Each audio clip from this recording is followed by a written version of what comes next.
In tonight's Dorchester segment, we catch up on news from the neighborhood as well as updates on the city election. To fill us in is the executive editor and publisher of the Dorchester Reporter, Bill Forry. Thank you very much for being with us, Bill. Thanks, Chris.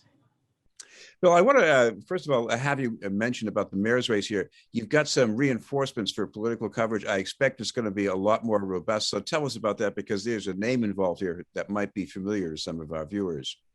Yeah, I mean, the big news inside the Dorchester Reporter this week is that we've been rejoined by Gintautas Dumcius, who longtime reporter readers will know that name because he was our news editor and was a freelance and a staff reporter with the Reporter going back to about 15 years ago. So Gin has been working most recently at the Boston Business Journal, and we just hired Gin back here to be our managing editor.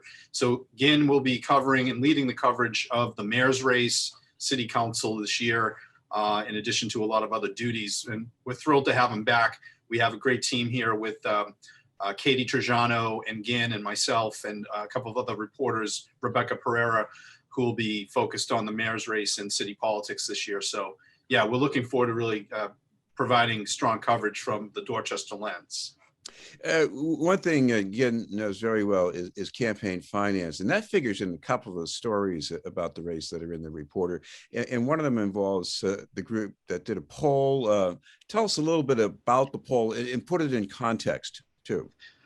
Right. So this is you're referring to a story that we did yesterday on, there's a new pro-development business group that has rolled out their own efforts to sort of influence the election by trying to, encourage what they can consider, I think, continuity in the city's development system. And so these are, major developers in the city who've kind of lumped together their own funding to make contributions to political candidates and also to get some public awareness around their issues. I think they had an event this week at the Carpenters Union on Dorchester Avenue to try to link both labor and business interests together to try to, be a force in this mayor's race in particular.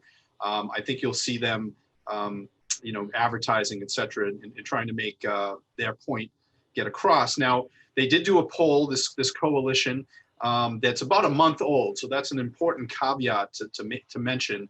It's unusual that a poll would be, completed and then not surface for a month. So I just want to make that point. However, it did show that acting Mayor Janey and Councilor Michelle Wu are kind of neck and neck as the leaders of the pack in the 6-person mayoral race, with Councilor Anissa Asabi George climbing, and followed by Andrea Campbell, the city councilor, and John Santiago, the state rep, and John Barros, the former economic chief for the city. That's very similar to the kind of numbers we saw from a poll that the Dorchester Reporter commissioned back in April, and showed pretty much a similar pecking order there. However, there's other polling data out there that shows, I want to make clear, Councilor Asabi George in a stronger position, actually in a leading position. I think that's the Poll Progressive survey, right? Poll Progressive survey that the Bay State Banner reported on 2 weeks ago. So, I would say that there's a lot of dynamism to this race, of course, and we are starting to see some other money come into the race through super PACs, et cetera, that are expected to have some more influence. And that development one is the most recent example. Again, Demetrius did a story about the group that's backing Andrea Campbell, and there's some connection to charter schools here, which, as I recall, goes back to even her first campaign for city council. Right. Councilor Andrea Campbell is the beneficiary of this. As you know, Chris, PACs or super PACs cannot be affiliated directly with a campaign, but there is a group that it's calling itself Better Boston, that's raised $776,000 to date, according to campaign finance reports. And a lot of that is going to be spent on digital ads and other marketing that will benefit Councilor Campbell's campaign. They cannot direct that money or that spending, but they will be the beneficiary of it. And as Gin noted in his reporting, this is not unlike what happened in 2013, where there were also super PACs supporting both Mayor Walsh, now Labor Secretary Walsh, and at the time City Councilor John Conley. Both of them had super PACs that were funneling money into that race to back their preferred candidate. So this is not unusual. It is going to happen. We expect there'll be more super PACs emerging and spending in this mayor's race. And but Councilor Campbell's is shown a lot of strength to date and continues to raise money. You know, a lot of the interests represented by the money are not new. That kind of money has been spent on mayoral campaigns for decades, if not more. But on the other hand, there is something different about political action committees. I mean, especially the difference in transparency, isn't there? Yeah, and the difference in the amount of money at play. Like one of the donors to Councilor Campbell's PAC, according to campaign records, is a Bain Capital executive who donated $125,000 to the super PAC. Jonathan Kraft from the New England Patriots donated to the fund. And so it's big sums, right? And it gets funneled into one. It can have some outsized influence, perhaps. That's the critique against it. Of course, from the perspective of the candidate, it's a welcome infusion of money, especially it's a challenge in a 6-person race to get an advantage on fundraising, especially for a district city councilor. So Councilor Campbell's campaign, I think, will certainly benefit from it, but they will also have to withstand the scrutiny of people looking at who actually is behind this spending. You have a couple of stories in the report reminding us how important Dorchester is as a coastline community and a riverfront community. What about the Greenway? There's a missing link between the Neponset Circle and the Columbia Point Peninsula. What's happening with that? Well, this movement now, after many years of waiting for state officials and planners to arrive to a plan, there's a stretch of the coastline which kind of we consider it a missing link between Morrissey Boulevard and Tinian Beach. The existing Neponset Greenway Trail, which is a massively popular recreational and commuter trail as well, zips people from the Blue Hills all the way through Mattapan, Milton, Dorchester, but really kind of terminates at Tinian Beach.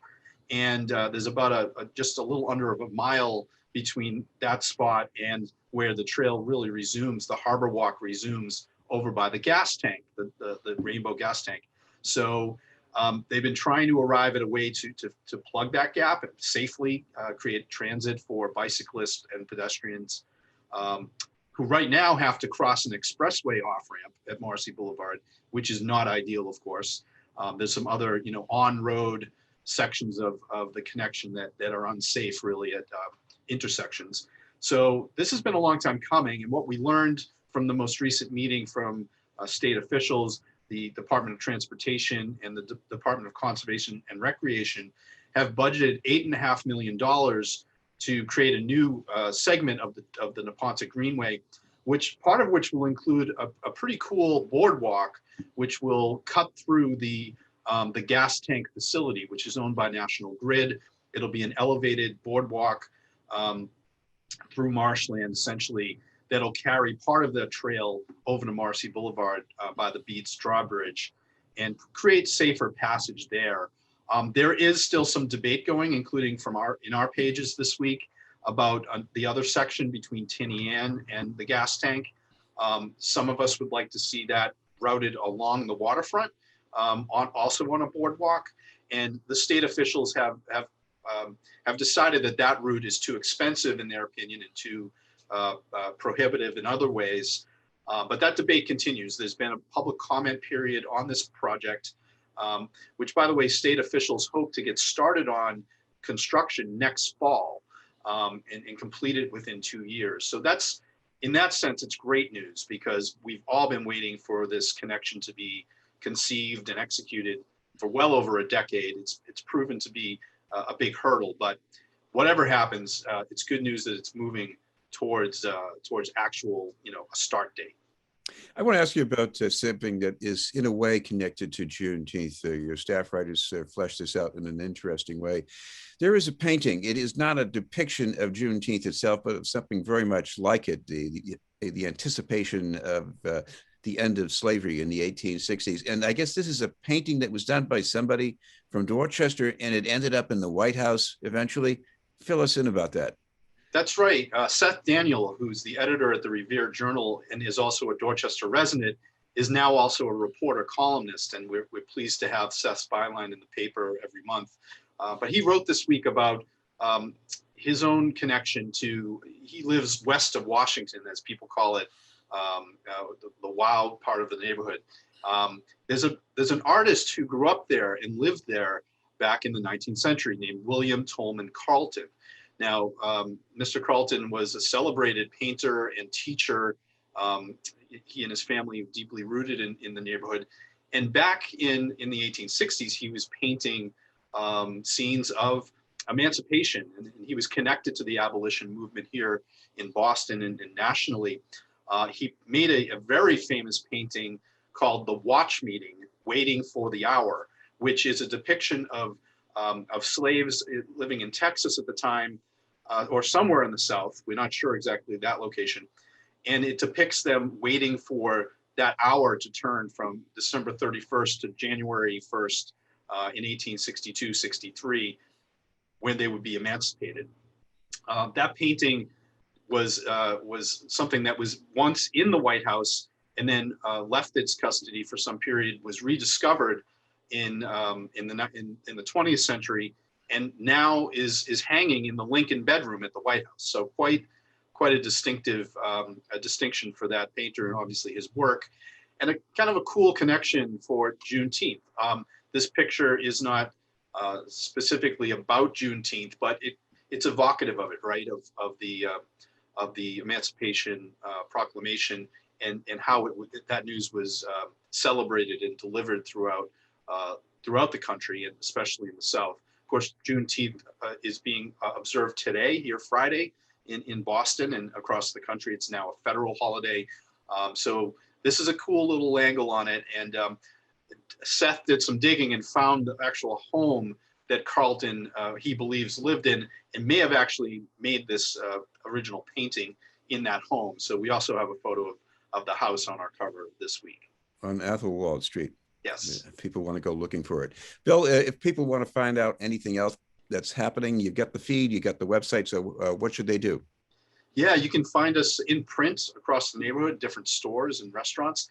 But obviously, you can find us online too at .news.com. That's our website. And if you want to follow us on Twitter, that's a good way to get news too. It's @.news. Very good. Thank you very much for being with us, and happy Juneteenth. Same to you, Chris. Thank you. Bill Forry from the Dorchester Reporter.